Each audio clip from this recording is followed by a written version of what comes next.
വയലിൽ ജോലി ചെയ്ത വരമ്പത്ത് കൂലി കൊടുക്കണമെന്ന് ഇസ്ലാം അനുശാസിക്കുന്നുണ്ട്. അപ്പോൾ അതിനുവേണ്ടി പോരാടിക്കൊണ്ടിരുന്ന ഒരു പ്രസ്ഥാനമാണ് കമ്മ്യൂണിസ്റ്റ് പ്രസ്ഥാനം. ആ തൊഴിലാളികളോടൊപ്പം നിൽക്കുന്ന ഒരു പാർട്ടിയായിരുന്നു ആ പാർട്ടി. കമ്മ്യൂണിസ്റ്റ് പാർട്ടിയുടെ ഏറ്റവും വലിയ രണ്ടാമത്തെ പ്രത്യേകത എന്ന് പറയുന്നത് എന്താ? സെക്യുലറിസമാണ്, മതേതരത്വം. അപ്പോൾ രാജ്യം നേരിടുന്ന ഏറ്റവും വലിയ വിഷയം ഇവിടുത്തെ വർഗീയവാദമായിരുന്നു. ന്യൂനപക്ഷ സമുദായങ്ങളെ, പ്രത്യേകിച്ച് മുസ്ലിങ്ങളെയും ക്രൈസ്തവരെയും ഈ രാജ്യമൊട്ടാകെ ആക്രമിക്കുന്ന രാഷ്ട്രീയത്തിലേക്ക് കഴിഞ്ഞ 10-15 വർഷമായി രാജ്യം മാറിയിരിക്കുകയാണ്. അതിനെതിരെ അതിശക്തമായ പ്രതിരോധം തീർത്ത് നിന്നിരുന്ന പാർട്ടിയാണ് CPM. അപ്പോൾ ആ സെക്യുലറിസവും ആ മതേതരത്വവും ആ സോഷ്യലിസവുമാണ് ആ പാർട്ടിയുമായി സഹകരിച്ചു പോകാൻ, അതിനുവേണ്ടി പോരാടാൻ, അതിനുവേണ്ടി പോരാളിയായി നിൽക്കാൻ, ആ ജനങ്ങളോടൊപ്പം ഈ രണ്ട് ആവശ്യങ്ങൾക്ക് വേണ്ടി പോരാട്ടം തുടർന്ന വ്യക്തിയാണ് ഞാൻ. ആ ഒറ്റ ആശയത്തിലാണ് ഞാൻ അതിൽ നിന്നത്. ഈ രാജ്യത്ത് ഒരുപാട് ശത്രുക്കളെ ഞാൻ ഉണ്ടാക്കിയിട്ടുണ്ട്. സംസ്ഥാനത്തിൻ്റെ നിയമസഭയിൽ ഇവിടുത്തെ പ്രധാനമന്ത്രിക്കെതിരെ ഗുജറാത്തിൽ നടന്ന ഒരു പശുഹത്യയിൽ അതിശക്തമായി ഞാൻ പ്രസംഗിച്ചതിൻ്റെ പേരിൽ BJPയുടെ ഉന്നതനായ ഒരു നേതാവ് എന്നെ വിളിച്ചു പറയുകയും കേരളത്തിൽ നിങ്ങൾ മാത്രമാണ് ഈ പ്രധാനമന്ത്രിക്കെതിരെ ഇത്ര രീതിയിലുള്ള സംസാരം നടത്തുന്നത്. സൗഹാർദ്ദപരമായിട്ടാണ് പറഞ്ഞു. അതുകൊണ്ട് ദയവായി നിങ്ങളത് അവസാനിപ്പിക്കണം. ഞാൻ അദ്ദേഹത്തോട് സംസാരിച്ചു. ഞാൻ പറയുന്നത് വസ്തുതയല്ലേ, സത്യസന്ധമല്ലേ? ഇങ്ങനെയുണ്ടോ ഒരു അക്രമം? ഈ നിഷ്കളങ്കരായ മനുഷ്യരെ, വഴിയിൽ പോകുന്നവരെ ഈ വെട്ടിക്കൊല്ലുന്നത് ഏത് രീതിയിൽ അംഗീകരിക്കാൻ കഴിയും? നിങ്ങൾ ഇതാണ് തുടരുന്നതെങ്കിൽ ഞാൻ അതിനെ പ്രതിരോധിച്ചു കൊണ്ടേയിരിക്കും പറഞ്ഞു. 2 വർഷം മുമ്പാ. അപ്പം നിങ്ങളിത് അവസാനിപ്പിച്ചില്ലെങ്കിൽ നിങ്ങളെ കൂടെയുള്ള പലരുണ്ടല്ലോ, അവിടെ തന്നെ ആ സഭയിൽ തന്നെ പല നേതാക്കന്മാരും ഉണ്ടല്ലോ ഞങ്ങൾക്കെതിരെ നിൽക്കുന്ന. അവിടെ CPMൻ്റെയോ UDFൻ്റെയോ ഒരു MLA പോലും ഇങ്ങനെ സംസാരിക്കുന്നില്ലല്ലോ. പിന്നെ നിങ്ങൾക്ക് മാത്രം എന്താ ഇത്ര പൊള്ളൽ?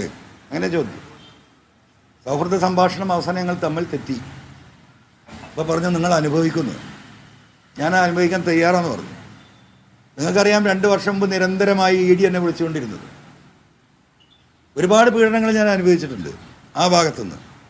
ഇന്നും ആ പോരാട്ടം തുടരുകയാണ്. അപ്പോൾ ഞാൻ ആ സെക്യുലർ നിലപാടിൻ്റെ ഭാഗമായി നിന്ന ഒരു പാർട്ടി പിന്നീട് ഞാൻ കാണുന്നത് ഒളിഞ്ഞും തെളിഞ്ഞും ഈ 2 സമുദായത്തെയും പല രീതിയിൽ ആക്രമിക്കപ്പെടുകയും ഭിന്നിപ്പിക്കുകയും ചെയ്യുന്ന വെറും ജാതിമത രാഷ്ട്രീയത്തിലേക്ക് CPM കഴിഞ്ഞ കുറച്ച് കാലങ്ങളായിട്ട് വഴിമാറി സഞ്ചരിക്കുകയാണ്. പല ഘട്ടത്തിലും ഞാനത് സൂചിപ്പിച്ചു. മലപ്പുറം ജില്ലയിലെ ഒരു വിഭാഗത്തെ, മുസ്ലിം വിഭാഗത്തെ ഏകപക്ഷീയമായിട്ട് പോലീസ് വേട്ടയാടുന്ന കാഴ്ച നമ്മൾ കണ്ടു. പല ഘട്ടങ്ങളിൽ ഞാനിത് പറഞ്ഞു. ഇത് അനീതിയാണ്, ഇതിലൊരു അടിസ്ഥാനവുമില്ല. സുജിത് ദാസ് എന്ന് പറയുന്ന ജില്ലാ പോലീസ് സൂപ്രണ്ട് കേരളം കണ്ട ഏറ്റവും വലിയ, അല്ലെങ്കിൽ ഇന്ത്യ കണ്ട ഏറ്റവും വലിയ RSSകാരൻ്റെ ഭാഗമാണ്.